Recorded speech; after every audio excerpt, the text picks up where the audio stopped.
Hey Kathy, just wanted to send you an update on what I think we should be doing at home, what we should be focusing on.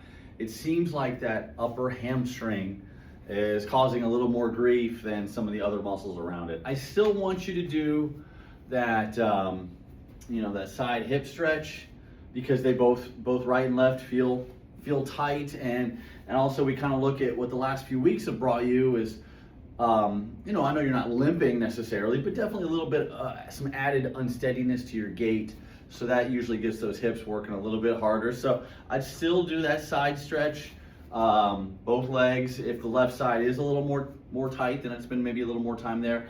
I'd still do that bent knee, piriformis stretch. Or I'll tell you what, if you don't even want to do that full knee on the bed, knee on the couch move, we found some pretty good tightness here, just doing a kind of a cross leg and then bend down that way. I just kind of some general hip tightness there that we can remedy. Again, I'm trying to remedy the lower legs symptoms by loosening up the hips. Again, that's kind of the only structural issues that I'm seeing so far that could be the culprit. So cross leg, bending over with your back stretching versus that whole 90-degree knee leaning down. Your choice on those, I don't care which one.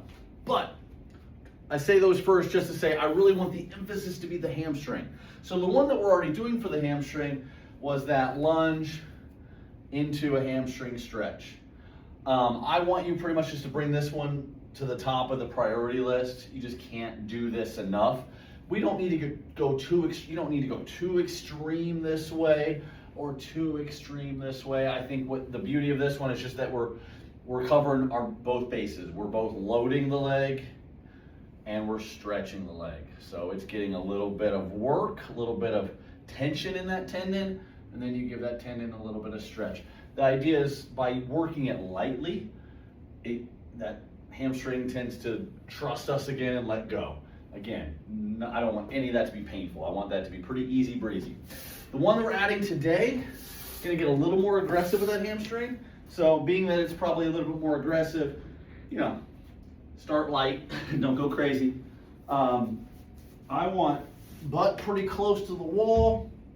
Right leg is going to be flat. And then we got some play here with this left leg.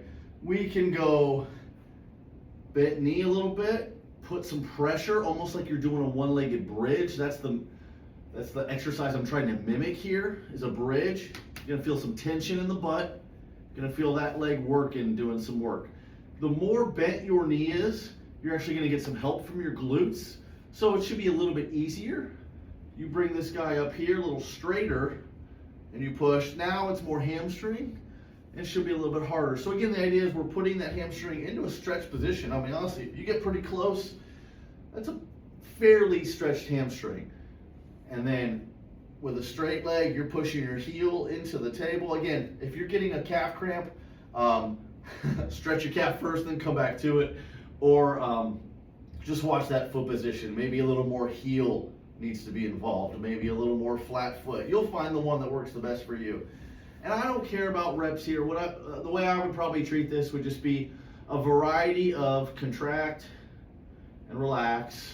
Maybe move a little bit, contract, relax. What I'm looking for you at first is to kind of find the angle where you feel the most in that insertion area, in that hamstring, just kind of where you feel like it's working the most. And then from there, just some gentle reps. Again, we're not beating this muscle up.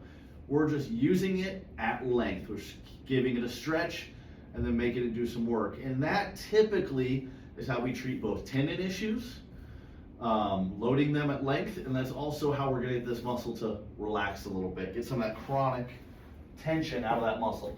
So again, I wouldn't worry too much about sets and reps with either of these. It's just spend some good time on them. If we can get that hamstring to relax and work a little more soundly, you'll know if it's working by when you do that bend over. Do you feel less tension in that hamstring than you did before? That typically tends to be the one that you get the most symptoms with. So try that on for size. Again, looking forward to next week with your possible injection follow-up, or at least seeing what the plan is there. Definitely let me know how that goes, and I'll text you another name if you need another recommendation. But curious how the next few weeks go. I just stay the course, keep stretching, keep working it. You can't get loose enough on the hips. Again, we're holding a lot of tension there, especially on that left side. So I don't think it's, I think everything else mobility wise looks good. So let's focus on the hips for a week or two and we'll reassess. Good luck. Keep me posted. Take care. Bye.